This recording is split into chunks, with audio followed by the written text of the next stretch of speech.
다음 주일부터는 새로운 시리즈 설교를 들어갈 텐데 그래도 신년 첫 주일이라 여러분 오늘 이 주제를 가지고 여러분과 함께 말씀을 나누기 원합니다. 로마서 12장 1, 2절 말씀으로 새 마음으로 좋으신 하나님을 예배하라 라는 제목으로 말씀을 나누도록 하겠습니다.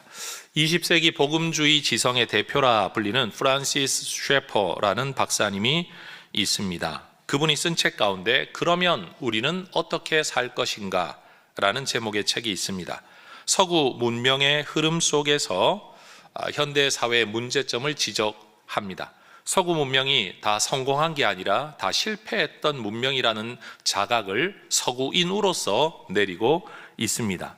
그런데 그러한 문명 속에 살아가는 우리, 그런 현대 사회 속에 살아가는 우리 그리스도인들은 그러면 어떻게 살아가야 하는가에 대한 기독교 삶의 방향성을 논하는 책, 1977년에 쓰여진 책인데도 불구하고 지금까지도 우리가 꼭 읽어야 할 그런 책입니다. 꼭 한번 올해 읽어보시기를 권해드리고 싶습니다. 그런데 이 책 제목에서 정말로 중요한 단어 하나를 꼽으라고 한다면 그러면이라는 말입니다. 접속사죠. 여러분, 세상은 이렇게 흘러가고 있다. 그러면 우리는 어떻게 살아야 되냐? 바로 그거예요. 여러분, 오늘 이 새해를 맞이한 우리에게도 이 질문이 가능할 것 같습니다. 세상이 너무 혼란합니다. 그러면 우리는 어떻게 해야 될까요? 좌우 이념의 대립이 너무 극심합니다. 그러면 우리는 어떻게 해야 될까요? 하나님, 나는 지난해 살았던 삶보다 새로운 삶을 원합니다 라고 기도한다면 그 다음 우리에게 남는 질문이 이거죠. 그러면 나는 어떻게 해야 되나? 새로운 삶을 꿈꾼다면, 삶의 변화를 꿈꾼다면 그러면 우리는 어떻게 해야 되느냐라는 겁니다. 여러분, 농구나 배구와 같은 네트 경기에서 경기가 진행하는 중에 감독이 잠깐의 작전 타임을 부를 때가 있습니다. 타임아웃이라고 일컬어집니다. 기껏해야 1분이라는 시간입니다. 여러분, 1분에 뭘 많은 걸 할 수 있겠습니까? 그런데 여러분, 이 스포츠 경기에서는 이 1분의 시간을 통해 경기의 흐름이 뒤바뀐다고 합니다. 그래서 감독의 역량 가운데 하나는 경기 흐름을 읽어내고 지금이 잠깐 멈춰야 될 때다, 분위기를 바꿔야 될 때다, 이것을 알아보고 타임을 걸 줄 아는 능력이 감독의 아주 중요한 능력이라고 합니다. 일반 경기에서도 전반 후반이 있지요. 가운데 있는 시간을 하프타임이라고 부릅니다. 하프타임은 쉬는 시간이긴 하지만 막연히 쉬지는 않습니다. 여러분, 전반전에 뛰었던 경기를 평가하면서 후반전 어떤 전략을 가지고 어느 선수를 교체를 하고 어떤 방향으로 어디에 힘을 써서 어떻게 가야 되는가를 논하는 시간이 하프타임입니다. 여러분, 쉬는 시간은 절대로 쉬는 시간이 아닙니다. 다시 달리기 위해 준비하는 시간입니다. 여러분, 이 첫 주일과 돌아오는 한 주간의 특별 새벽 기도회가 우리에게 바로 이런 하프타임, 작전 타임의 시간이 될 수 있기를 바랍니다. 내 삶, 여러분 살아왔을 수 있습니다. 여러분, 내 삶을 하기만 해도 괜찮겠다라고 한다면 여러분 정말 잘 살아오신 겁니다. 그러면 숨 고르기 한번 하고 살던 대로 살면 됩니다. 그런데 내가 살아왔던 삶이 내 마음에 들지 않는다, 뭐가 좀 바뀌어야 되겠다 생각한다면 이 작전 타임의 시간을 가져야 되겠죠. 그리고 잠깐 멈춰 계획을 세워야 합니다. 전략을 짜야 됩니다. 그리고 새로운 힘을 써야만 하는 겁니다.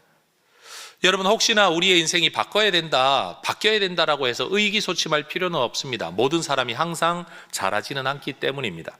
상위권에 있는 팀도 강등을 걱정하는 수준에 이를 때도 있고 중하위권의 팀이 돌풍을 일으키며 승승장구할 때도 있습니다. 그러나 잠깐입니다. 항상 그럴 수는 없습니다. 그러니 여러분, 인생을 살면서 우리 모두가 내가 살아가는 삶을 한 번쯤 점검하는 것 매우 중요한 일입니다. 여러분, 사실 해마다 신년이 되면 동해바다 해 뜨는 거 보러 가는 분들 굉장히 많으신 것 같아요. 우리 교회에서도 송구영신 예배 마치자마자 출발을 해서 동해바다 가신 분들이 있는 걸로 알고 있습니다. 어떻게 아냐? 옛날에는 들어서 알았는데 요즘은 인스타그램으로 보면 다 나옵니다. 여러분, 어제 뜬 해나 내일 뜨는 해나 똑같은 해인데 왜 굳이 1월 1일 아침에 해를 보러 갈까요? 뭔가 새로운 마음의 결심 때문이겠죠. 신년 첫날을 내가 떠오르는 해를 보며 뭔가 마음의 하나의 결심을 가지고 한 해를 시작하겠다라는 어떤 의미, 삶의 매듭, 삶의 마디를 만들기 위한 어떤 활동이라고 생각을 합니다. 여러분, 삶의 변화가 일어나려면 내적인 결심이 참 중요합니다. 내 안에 마음의 변화가 없으면 세상이 아무리 변해도 나는 똑같은 삶을 살게 됩니다. 또 하나, 내 마음의 결심이 있어도 외적인 환경이 받쳐 주어야 어떤 일이 실현이 가능합니다. 세상에서는 이걸 운때가 좋아야 된다, 맞아야 된다라고 말을 하죠. 우리 예수 믿는 사람들은 하나님의 은혜의 허락하심이 있어야 된다라고 이야기를 하는 겁니다. 여러분, 지혜의 사람이었던 솔로몬, 여러분 똑똑했으니 얼마나 계획대로 모든 일을 잘했겠습니까마는 그도 전도서 11장 6절에서 내가 하는 일이 이게 잘 될지 저게 잘 될지 나도 모른다 라는 말을 했었습니다. 여러분, 똑똑하다고 해도, 왕이라고 해도, 절대 권력자라고 해도 모든 일이 자기 뜻대로 안 되는 게 삶이라는 겁니다. 그러니 새해를 시작하는 이 첫 주일에 여러분, 우리가 우리 스스로 작전 타임을 가지든 하프 타임을 가지든 반드시 정리하고 넘어가야 할 마음 자세가 있는데, 그게 뭐냐 하면 좋든 싫든 지나간 경기를 되돌릴 수는 없다는 겁니다. 지나간 과거를 되돌릴 수는 없다라는 겁니다. 고칠 수도 없습니다. 마음에 들지 않는 과거를 바꾸겠다고 과거로 다시 돌아갈 수는 없는 겁니다. 전반전 뛰어놓고 그 경기 결과를 바꿀 수 있는 건 후반전이지 전반전으로 돌아갈 수는 절대 없다라는 겁니다. 중요한 건 여러분, 과거가 어떠했든지 남아있는 내 삶이 여전히 우리 앞에 있다라는 겁니다. 과거 때문에 미래를 다 망치기에는 아직도 우리가 살아가야 할 시간이 많습니다. 여러분, 우리가 무엇라도 한다면 어떤 변화가 일어나겠지만 아무것도 하지 않는다면 아무런 변화도 일어나지 않을 겁니다. 여러분, 출애굽한 이스라엘 백성들 모두 광야를 살았습니다. 그들에게 광야는 현재였습니다. 그런데 이 현재를 살아가는 사람들 가운데는 과거의 이집트에서의 삶을 동경하며 현재를 사는 사람들이 있었습니다. 이들에게 나타나는 반응은 불평이었습니다. 여러모로 그때보다 지금이 못하니까요. 그런데 미래에 주어질 가나안 땅을 바라보며 현재를 산 사람들이 있었습니다. 이들은 불평이 아니라 기대, 감사로 오늘을 살아갑니다. 똑같은 현재를 살아가는데, 똑같은 자리를 살아가는데 누군가는 과거를 바라보며 불평을 하고 누군가는 미래를 바라보며 기대를 한다는 사실이에요. 여러분, 지금 이 2025년 1월 5일이라는 이 첫 주일을 살아가는 여러분의 마음에는 어떤 정서, 어떤 생각이 훨씬 더 많으십니까? 아직도 지나간 것에 대한 미련 때문에 마음의 답답함, 찜찜함, 불편함, 여러분, 그리고 불평으로 남아 있습니까? 아니면 새로운 삶, 내가 어떻게 살아야 되겠다는 기대, 결심, 결단, 도전, 노력, 이런 것들이 여러분의 마음을 지배하고 있습니까? 여러분, 새 마음으로 올 한 해 멋지게 살아내는 여러분 되시기를 축복합니다. 여러분, 마음을 먹으면 뭐라도 하게 되지만 마음을 먹지 않으면 아무것도 안 하게 됩니다. 뭐라도 하다가 보면 무슨 일이든지 일어납니다. 아무것도 안 하면 아무 일도 일어나지 않습니다. 제가 여러분에게 늘 외치는 말이 있지 않습니까? 도전한다고 다 이루어지는 것은 아니지만 도전하지도 않은 일이 이루어지는 법은 없다. 기도한다고 다 응답받는 건 아니지만 기도하지도 않은 일이 응답받는 일은 없다라는 겁니다. 여러분, 똑같은 생각에 머물지 말고 하나의 생각이라도 새롭게 가지고, 여러분 하나의 결심이라도 새롭게 가지고 새로운 도전을 통해 새로운 하나님의 은혜와 응답 누리실 수 있기를 소망합니다. 자, 이런 말을 한번 따라해 보십시다. 뭐라도 해야 뭐라도 달라집니다. 다시요. 뭐라도 해야 뭐라도 달라집니다. 기독교 영성과 묵상으로 잘 알려진 강준민 목사님께서 작년 연말에 썼던 한 칼럼을 제가 누군가의 카톡으로 전달받아 읽게 되었는데 그 글이 너무 멋있었어요. 제가 여러분에게 한번 들려드리려고 합니다. 제 글이 아닙니다. 강준민 목사님의 글입니다. 하나님은 우리에게 성장과 목표를 달성할 수 있는 의도적인 마음과 의지를 선물해 주셨습니다. 성장은 저절로 되지 않습니다. 씨앗이 저절로 자랄 수 없습니다. 누군가가 의도적으로 씨앗을 심어야 합니다. 그 씨앗이 싹트고 잘 자랄 수 있도록 돌봐주어야 합니다. 아름다운 정원은 저절로 만들어지지 않습니다. 반드시 정원사가 의도적으로 정원을 가꾸어야 합니다. 우리는 역설적인 삶을 삽니다. 우리는 하나님의 은혜와 도움 없이는 살아갈 수 없습니다. 하지만 하나님은 우리에게 직접 씨앗을 심고 열매를 맺으라고 말씀하십니다. 하나님은 우리에게 열매를 주지 않고 씨앗만 주십니다. 씨앗은 우리가 직접 심고 가꾸어야 합니다. 원리는 늘 간단합니다. 큰 꿈을 꾸십시오. 큰 목표를 세우십시오. 하지만 언제나 작게 시작하십시오. 작은 노력을 반복하십시오.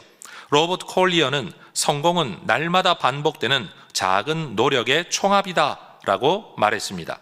작게 시작한 것을 꾸준히 반복하십시오. 반복하면 축적됩니다. 축적하면 임계점에 이르게 됩니다. 부디 작은 시도를 반복함으로 놀라운 결과를 만들어내는 새해가 되시기를 빕니다. 여러분 올 한 해 이렇게 되시기를 주의 이름으로 축원합니다. 멋진 말 하나가 인용되어졌죠? 한번 따라해 볼까요? 성공은 날마다 반복되는 작은 노력의 총합이다. 그렇습니다. 여러분 작은 노력이 별것 아닌 것 같죠? 어제와 오늘을 비교하면 달라진 게 하나도 없습니다.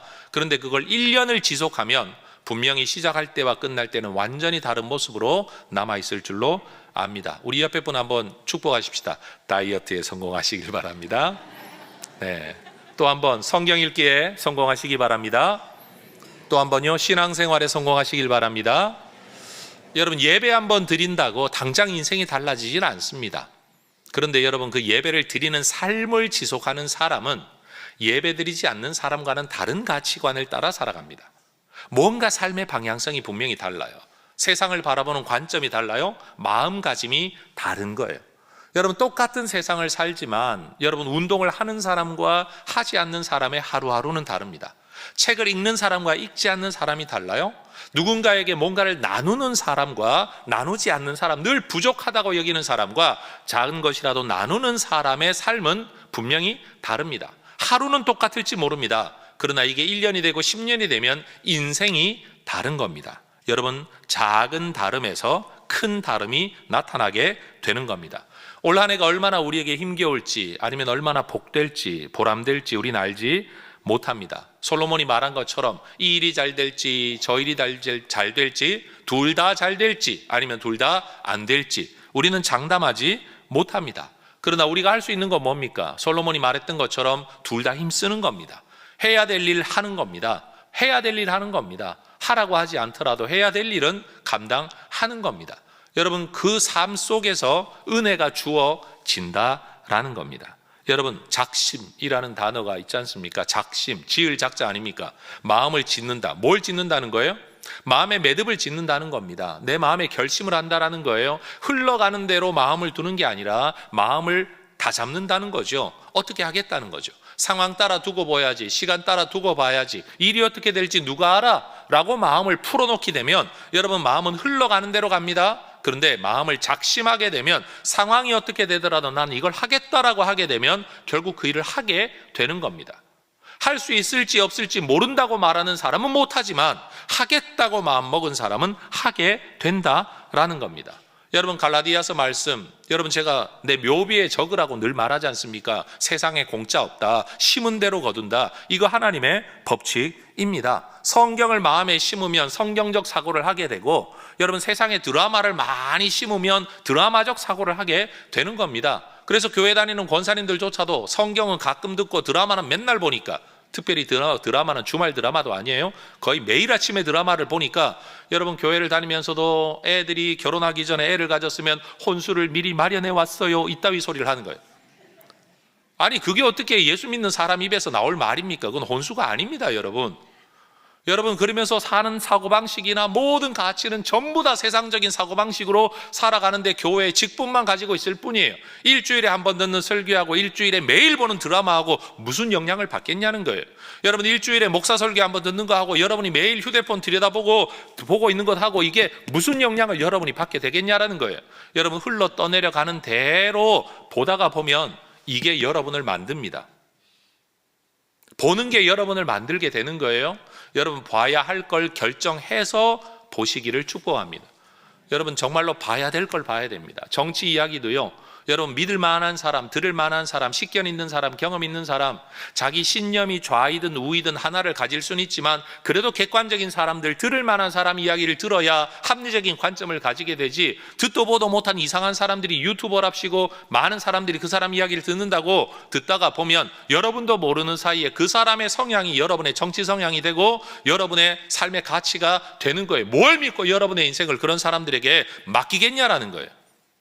여러분 스스로를 만들어 가시는 하나님의 사람 되시기를 축복합니다. 먹는 음식이 자기 몸을 만든다고 하잖아요. 생활하는 방식이 자기 몸을 만든다고 하지 않습니까? 읽는 책이 나를 만들고 읽는 성경이 나를 만드는 겁니다. 여러분, 하나님 말씀 앞에 작심하시기를 주의 이름으로 축원합니다. 뭐라도 작심하면 뭐라도 하게 됩니다. 뭐라도 하면 뭐라도 일어납니다. 근데 작심하지 않으면 아무것도 하지 않게 되고, 아무것도 하지 않으면 아무 결과도 일어나지 않는 겁니다. 따라하십시다. 심은 대로 거둡니다. 새해에는 이전보다 더 좋은 것을 심고, 좋은 것을 더 많이 심고, 이전에 없던 것도 심어서 여러분 좋은 것을 많이, 새로운 것까지도 거두게 되는 이 한 해가 되시기를 축복합니다. 그렇다면 우리가 이 작심하고 결심을 할 때 어떤 방향으로 해야 되냐? 결심의 내용은 여러분이 하는 거지만 결심의 방향성은 오늘 성경이 우리에게 말하고 있어요. 로마서 12장 1절 화면 보고 같이 한번 읽어볼까요? 그러므로 형제들아, 내가 하나님의 모든 자비하심으로 너희를 구원하노니 너희 몸을 하나님이 기뻐하시는 거룩한 산 제물로 드리라. 이는 너희가 드릴 영적 예배니라. 여러분, 성경을 보면 영적 예배 가운데 영적이라는 단어를 여러분 난 외에 줄을 달아서 해석의 가능성이 이런 표현되어 있다고 말합니다. 그게 뭐냐면 합당한 예배. 여러분, 영적 예배는 신비한 예배가 아닙니다. 영적 예배는 초자연적인 예배를 말하는 게 아닙니다. 영적 예배는 합당한 예배입니다. 누구에게 합당할까요? 내게 합당할까요? 아니죠. 하나님께 합당한 예배죠. 여러분, 여기 이제 교회 나온 지 얼마 되지 않은 분도 있고 수십 년 교회 다닌 분도 있는데 자기 기준이 있을 거예요. 아마 새 가족들은 찬송가를 부르면 모두가 모르는 노래일 거예요. 근데 아마 오래되신 분들은 아는 노래, 모르는 노래가 구분되겠죠. 여러분, 모르는 사람들은 뭐든지 배우려고 할 겁니다. 근데 아는 사람은 아는 거다라고 넋놓고 앉아 있을 수도 있죠. 여러분, 누구도 기준이 될 수가 없는 거예요. 오직 하나님께서 우리의 예배의 기준이신 겁니다. 여러분, 성경은 우리에게 제물을 준비하라라고 말하지 않고 너희 몸을 제물로 드리라고 말합니다. 헌금 준비해라라고 말하지 않고 너희 자신을 하나님 앞에 드려라라고 성경은 오히려 말하고 있는 겁니다. 아브라함의 순종의 제사를 위해 이삭이 자기를 제물로 드렸죠. 하나님이 우리를 구원하시는 영원한 제사를 위해 예수님이 자기를 내어 주셨습니다. 마찬가지로 우리 그리스도인들, 우리는 하나님이 기뻐하시는 목적을 위해 나를 제물로 내어 드리라라는 겁니다. 여러분, 내 꿈을 이루기 위해서 공을 쌓듯이 예배를 드리라는 게 아닙니다. 내 꿈을 이루기 위해 예배를 드리라, 성경 그렇게 말하지 않습니다. 꿈을 이루는 수단으로서의 예배가 아닙니다. 예배 자체가 나를 드리는 겁니다. 여러분, 예배를 활용해 내 꿈을 이루는 게 아니라 나 자신의 꿈마저도 하나님 앞에 내어드리는 예배를 드리라고 성경은 우리에게 말합니다. 따라하십시다. 산 제물로 드리라. 그렇다면 우리는 어떻게 우리 자신을 산 제물로 드리나, 도대체 산 제물로 자신을 드린다는 게 무엇이냐라고 질문을 하신다면 저는 고린도후서 5장 15절의 말씀으로 대답할 것 같아요. 여러분, 예수님께서 자기를 내어 주셨어요. 우리를 대신하여 죽었다가 다시 살아나신 이를 위하여 살게 하려고 예수님이 자기를 내어 주셨대요. 예수를 믿어 구원받은 사람들의 삶의 방향성은 무엇이냐? 그리스도가 우리를 위하여 주신 것처럼 이제는 우리를 그리스도를 위하여 내어주는 삶을 사는 것. 여러분, 이것이 성경이 말하고 있는 구원받은 자의 삶의 방향성인 겁니다. 여러분, 플라톤 사상에 젖어 있었던 로마 사람들은 영혼은 고결하고 고귀하고 고차원적인데 육체는 저급한 것이라고 여겨서 육체를 영혼의 감옥이라고 표현한 글들이 많습니다. 그러나 기독교 사상과 성경은 그렇게 말하지 않습니다. 육체는 영혼의 감옥이 아니라 육체와 영혼이 하나의 전인격을 이루어 하나님을 섬기는 겁니다. 육체는 저절로 생겨난 게 아닙니다. 유전되어지고 여러분 진화되어진 게 아닙니다. 하나님이 처음부터 인간을 인간으로 만드셨습니다. 그리고 그 안에 하나님의 생기를 불어넣어 생명, 살아있는 영으로서의 인간 존재가 되게 하셨습니다. 우리는 마음으로만 영으로만 하나님을 섬기는 게 아니라 우리의 육체로도 하나님을 섬겨야 합니다. 그래서 여러분, 우리의 몸은, 우리의 생각은 마귀의 도구가 될 수도 있고 하나님의 도구가 될 수도 있습니다. 불의를 위해서 사용할 수도 있고 의를 위해서도 사용할 수 있다라는 겁니다.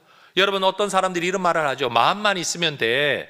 그러나 성경은 절대 그렇게 말하지 않습니다. 마음과 함께 몸도 있어야 됩니다. 그게 전인격, 그 사람이 다 있는 게 바로 그겁니다. 마음만 있는 건 부분만 있는 거예요. 몸과 마음이 같이 있어야 그 사람이 진짜 있는 거예요. 너희 자신을 거룩한 산 제물로 하나님께 드리라. 여러분, 올 한 해 여러분의 마음과 몸, 시간과 물질, 재능과 영향, 지위, 이 모든 것들이 다 어우러진 나를 구성하는 모든 것들을 통해 하나님 앞에 제물로 내어 드리시기를 축복합니다. 여러분, 결심을 하고 작심을 하더라도 뭘 해야 되냐? 단순히 다이어트 작심하라 이거 아니에요. 여러분, 정말로 하나님께서 내게 주신 이 몸을 하나님 앞에 잘 지켜 더 쓰임받기 위하여 운동해야죠. 먹는 거 관리해야죠. 누군가는 말합니다. 맛있는 거 이렇게 많은 세상에 맛있는 걸 먹기 위해 다이어트를 한다. 아주 좋은 동기부여가 되는 것 같아요. 먹지 않는 다이어트가 아니라 먹기 위한 다이어트. 성공하십시오. 네. 근데 우리는요, 예수 믿는 사람 거기서 안 그러면 더 나아가야 되는 거죠. 하나님께 나 자신을 내어드려 쓰임 받기 위해 나를 관리하는 거죠. 마치 군인들이 전쟁 상황을 대비하여 체력을 단련하고 무기를 다룰 줄 알고 훈련되는 오늘을 살다가 그때 자기를 내어드리는 것처럼 여러분, 우리도 하나님께 쓰임 받기 위해 나 자신을 다듬어야 됩니다. 그래서 예수 믿는 사람은요, 언어도 다듬어야 됩니다. 내가 하는 말이 하나님의 품격이 느껴질 수 있어야 하기 때문에 할 수 있는 말이지만, 쓸 수 있는 단어이지만 하지 않아야 됩니다. 음란한 말 너 입 밖에도 내지 마라 성경 말합니다. 할 수 있죠. 왜? 삶의 한 부분이니까요. 근데 여러분, 우리는 그런 이야기들도 하더라도 고차원적으로 해야 돼요. 품격 있게 해야 돼요. 저급하게 해서는 안 된다는 사실이에요. 여러분, 우리의 모든 삶이 하나님 앞에 제물로 내어드려지는 방향성의 작심을 하실 수 있기를 축복합니다. 동시에 새로운 마음의 결심을 하려면 생각의 변화가 없이는 결심이 일어나지 않죠. 여러분, 뭔가 자극이 있어야 우리는 마음의 결심을 하지 않습니까? 그래서 2절의 말씀을 보면 이렇게 말합니다. 같이 읽겠습니다. 너희는 이 세대를 본받지 말고 오직 마음을 새롭게 함으로 변화를 받아 하나님의 선하시고 기뻐하시고 온전하신 뜻이 무엇인지 분별하도록 하라. 가운데 수식하는 말 다 빼면 하나님의 뜻을 분별해라. 여러분, 분별이다라는 말은 이거다 저거다 판단하라는 뜻이 아니라 찾아가라는 뜻입니다. 하나님의 뜻을 찾아가라. 여러분, 우리는 신앙생활을 하면 하나님의 뜻이 뭔지 즉각적으로 직관적으로 알게 될 거라고 착각을 하는데 그렇지 않습니다. 찾아가는 겁니다. 운동선수들도요, 공을 다루는 감각을 자기가 연습하고 훈련하는 중에 찾아가는 거죠. 누군가는 이렇게 하면 잘 된다고 말할 때 나는 이렇게 하는 게 더 잘 된다, 자기를 찾아가는 것. 성악하는 사람들은 소리를 내는 길을 찾아가는 거죠. 그게 분별입니다. 여러분, 우리도 하나님의 뜻을 그렇게 분별할 수 있게 되기를 축복합니다. 하나님의 뜻을 찾아가는 거예요. 내 삶 속에서 하나님의 뜻을 찾아가는 방법을, 자기 나름의 비법을 익혀가야 됩니다. 그래야 내 삶을 살 수 있어요. 남의 인생을 사는 게 아니라 내 인생을 살 수 있다는 거예요. 생각의 변화 없이는 결심이 불가능해요. 결심 없이 삶의 변화가 일어나지 않죠. 결국 생각의 변화가 있어야 변화하는 삶까지 이어나갈 수 있다라는 겁니다. 이 세대를 본받지 않는 생각을 해야 됩니다. 이 세대를 본받지 않는 결심을 해야 됩니다. 이 세대를 본받지 말라라는 말은요, 어떤 세상이 가진 틀 속에 너를 집어넣지 말라 이런 뜻이에요. 여러분, 세상은 지금 말합니다. 이런 생각을 가져야만 출세할 수 있어. 애는 이렇게 키워야만 애들이 잘 될 수 있어 라는 세상의 틀이 있어요. 여러분, 그래서 부모님들 모이기만 하면 애들 학교 보내놓고 자기들끼리 모여서 이야기만 하면 학원 이야기, 선생님 이야기, 뭐 과외 이야기, 별의별 이야기를 다 하고 앉아있죠. 근데 우리는 압니다. 여러분, 부모가 자녀를 위해 뭐라도 해주려고 하는 사랑인 줄 알지만 그것이 과연 자녀들을 제대로 키우는 길은 아니라는 걸 여러분, 우리는 다 압니다. 불안하고 조바심이 나서 두려워서 그 일을 따라가고 있는 거지 그 길이 정말 제대로 된 길이 아니라는 걸 압니다. 여러분, 애들을 그런 식으로 키워가지고 정말 이 사회가 제대로 됐습니까? 정말 인재들이 자라났습니까? 여러분, 부모들이 정해놓은 룰대로 뺑뺑이를 돌린 아이들이 여러분, 오죽하면 요즘 군대를 가더라도 여러분, 아이가 군 생활하는 그 앞에다가 엄마들이 집을 월세를 얻어가지고 여러분, 심지어 중대장한테 엄마들이 문자를 보내고 전화를 해가지고 우리 애가 이랬다는데 저랬다는데 여러분, 그래서 요즘 중대장들이 하는 말이요, 내가 지금 군대 중대장인지 유치원 교사인지 모르겠다, 탄식하는 소리까지 듣게 됩니다. 여러분, 만약 그런 자녀라고 한다면 결혼을 하면 어떻게 살까요? 자식들이 사는 집 앞에 월세 얻어놓고 야, 오늘 밤 밥은 먹었냐? 뭐는 했냐? 뭐 이렇게 따질 거 아니에요. 여러분, 우리가 가지고 있는 이 사고방식과 세상을 운영해왔던 방식이 결과적으로 실패했다는 걸 인정을 해야 되는데, 여러분, 실패했다는 걸 알면 빨리 돌이키고 새 길을 찾아가야 되는데, 우리는 여전히 대다수의 사람들이 그 길을 가고 있으니까 계속 그 길을 갑니다. 예수 믿는 사람들도 그 길을 갑니다. 얼마나 안타까운 일인지 모릅니다. 우리 교회를 부임하고 얼마 되지 않아서 제가 소문으로 들었는데, 제가 아주 역정을 낸 일이 하나 있죠. 아이를 여기 해화초등학교를 보내기 위해서 우리 목사님 집에다가 주소 이전을 좀 하면 안 될까? 여러분, 제가 그런 거 허락할 사람입니까? 본인이 이사 오는 거야 할 말은 없지만, 여러분, 말 그대로 위장전입 아닙니까? 그것도 초등학교, 뭐 대단한 학교도 아닌데. 여러분, 도대체 우리 예수 믿는 사람들이 무슨 생각을 하고 살아가고 있는가?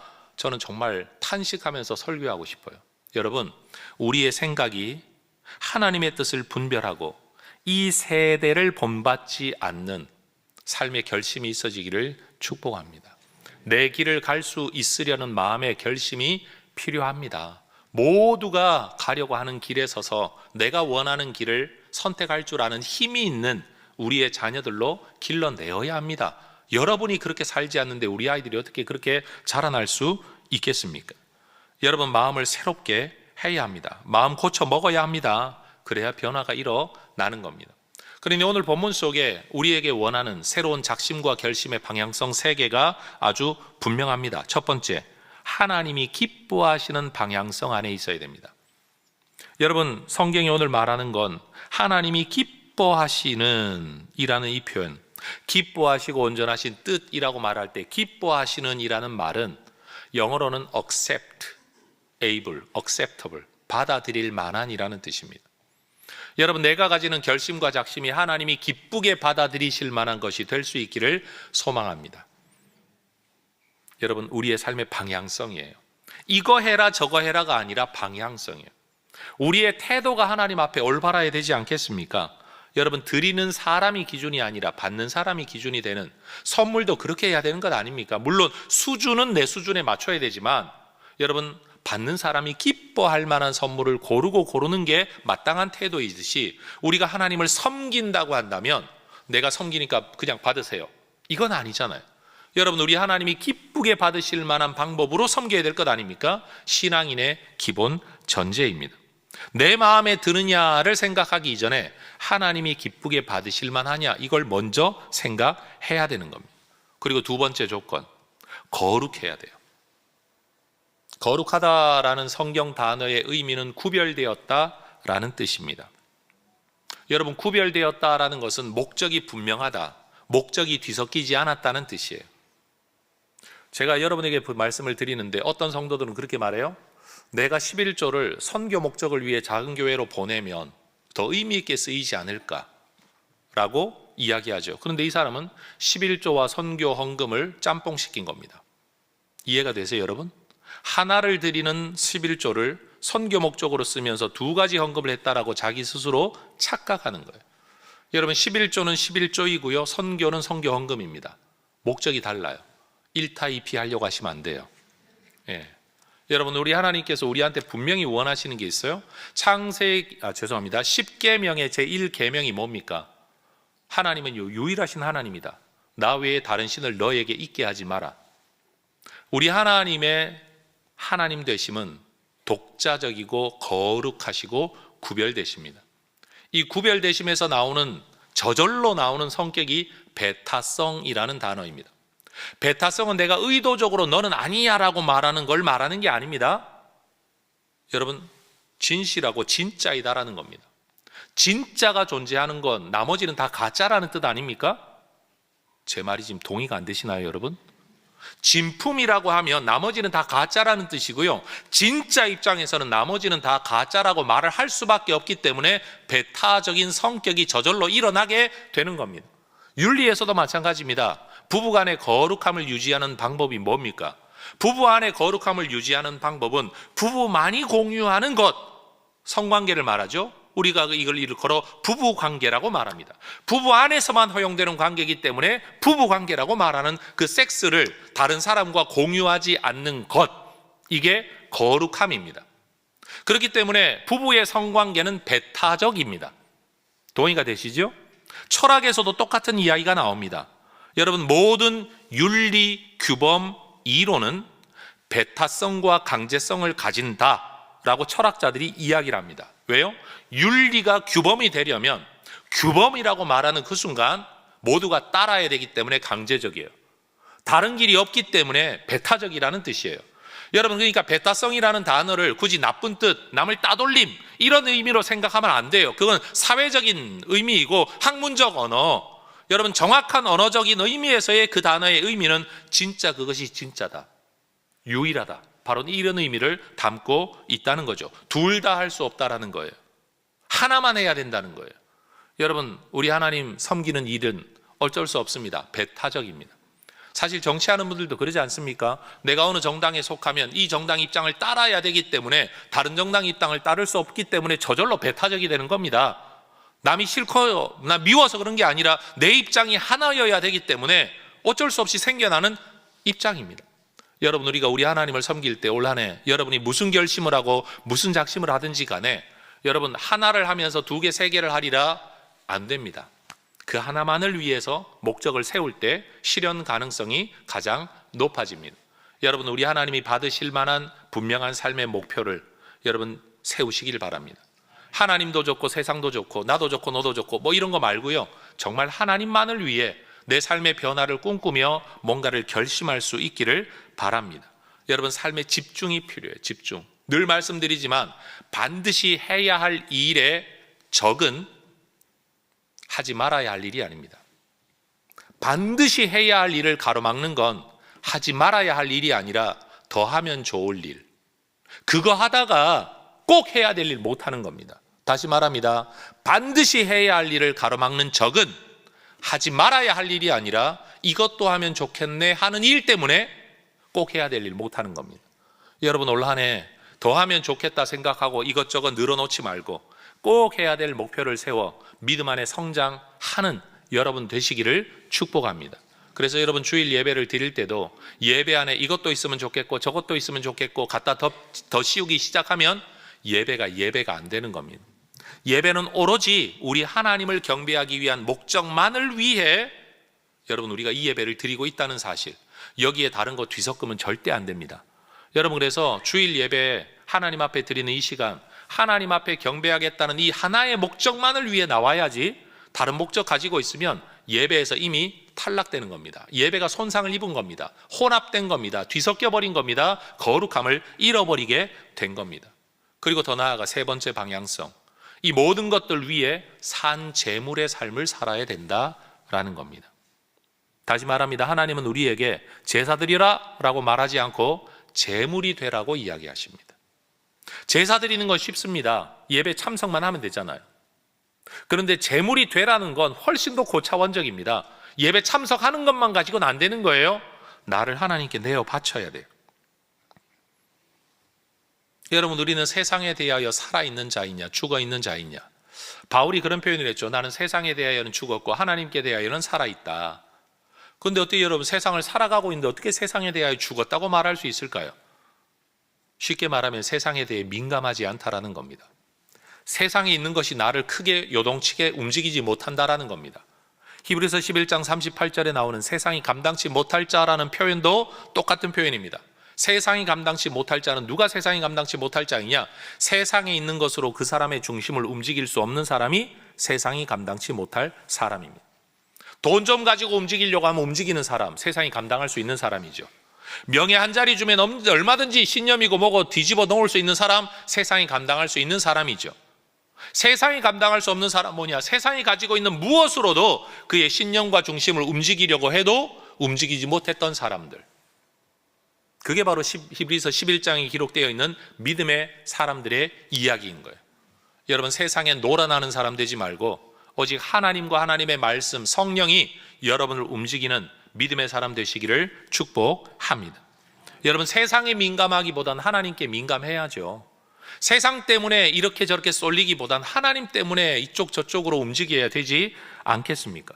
여러분, 내 뜻을 관철시키기 위해 예배를 드리는 게 아니라 내 뜻을 하나님 앞에 내려놓고 나 자신을 제물로 내어드려 오히려 내 뜻을 이루는 하나님이 아니라 하나님 뜻을 이루기 위해 내가 쓰임받기를 원하는 삶의 방향성이 완전히 달라진 이 예배를 우리가 드려야 되는 거예요. 그래서 교회를 출석하는 수많은 사람들은 예배를 통해 복받기 원하고, 예배를 통해 내 꿈 이루기를 원하고, 예배를 통해 내 뜻 이루기를 원하고, 예배 드려서 내 꿈이 이루어지고 내 계획이 이루어지기를 다 원하지만, 진짜 예배자, 히브리서 12장 1절과 2절이 말하고 있는 진짜 예배자는 어떤 사람이냐? 하나님이 받으실 만한, 하나님이 합당한 예배를 드리는 사람은 어떤 사람이냐 하면, 내 뜻을 이루기 위해서가 아니라 하나님 뜻을 이루기 위하여 나를 제물로 드리는 사람. 여러분, 얼마나 큰 차이가 있습니까? 완전히 다른 의도와 다른 목적을 가지고 한 예배에 들어올 수 있다는 사실입니다. 여러분, 자기 실현이 아니라 하나님 뜻 실현, 내 꿈의 실현이 아니라 하나님의 꿈의 실현, 내 뜻을 펼치는 게 아니라 하나님의 뜻이 펼쳐지기 위해 오히려 나를 내어드리는, 성경은 오늘 우리에게 이러한 제물된 삶을 살라라고 명령하는 겁니다. 사실 이러한 내용은 로마서 6장에서도 바울이 이미 한번 했던 이야기입니다. 표현만 달라질 뿐이죠. 6장 12절과 13절을 같이 한번 읽어 보겠습니다. 그러므로 너희는 죄가 너희 죽을 몸을 지배하지 못하게 하여 몸의 사욕에 순종하지 말고, 또한 너희 지체를 불의의 무기로 죄에게 내주지 말고, 오직 너희 자신을 죽은 자 가운데서 다시 살아난 자 같이 하나님께 드리며 너희 지체를 의의 무기로 하나님께 드리라. 의의 무기로 드리라, 산 제물로 드리라. 하나는 제사 용어이고 하나는 전쟁 용어이긴 하죠. 그러나 삶의 상황 속에서 표현만 달라질 뿐 사실 내용은 똑같은 이야기를 하는 거예요. 이 세대를 본받지 않아야 한다. 마음을 새롭게 해서 하나님의 뜻을 찾아가며 분별해야 된다. 그 속에서 뭘 해야 되냐? 죄가 우리의 죽을 몸을 지배하지 못하도록 몸의 사사로운 욕심만 따르지 말아야 한다. 불의의 무기로 네 인생을 내어주지 말아라. 의의 무기로 네 인생을 내어드려라. 거룩한 산제물로 내어드려라. 의의 무기, 산제물, 사실은 같은 이야기예요. 이게 6장과 12장의 이야기를 같이 겸해놓고 읽어도 똑같은 이야기를 하고 있다는 사실을 우리는 알 수 있는 거죠. 여러분, 올 한 해 우리의 삶이 이러한 영적 예배의 삶이 될 수 있기를 원합니다.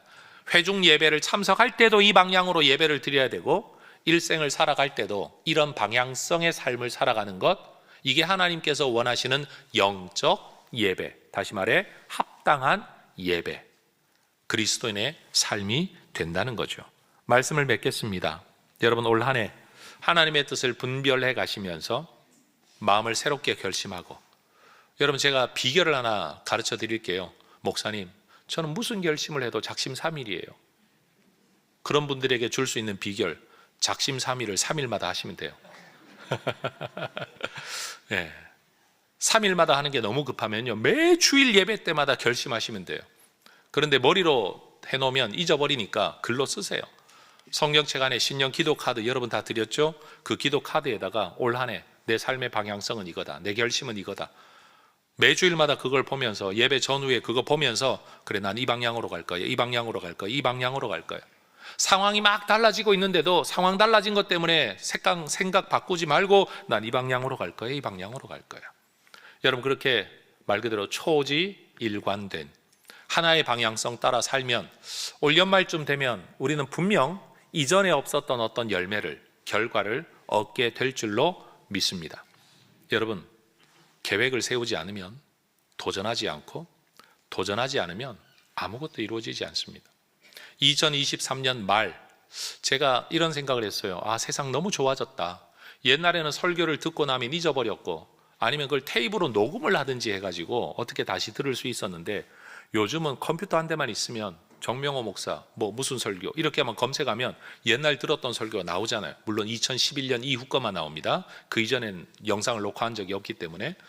여러분, 그렇게 설교를 찾으면 다시 볼 수 있으니, 한 번 했던 설교, 일주일 내내 씨름하고 만들어 놓은 설교가 사라지는 게 아니라 남아있는 거니까 너무 좋은 거죠. 여러분, 지금도 지나간 옛 설교를 찾아 듣고 그 간증을 제게 연락 주는 분들이 있으시거든요. 너무 귀하다.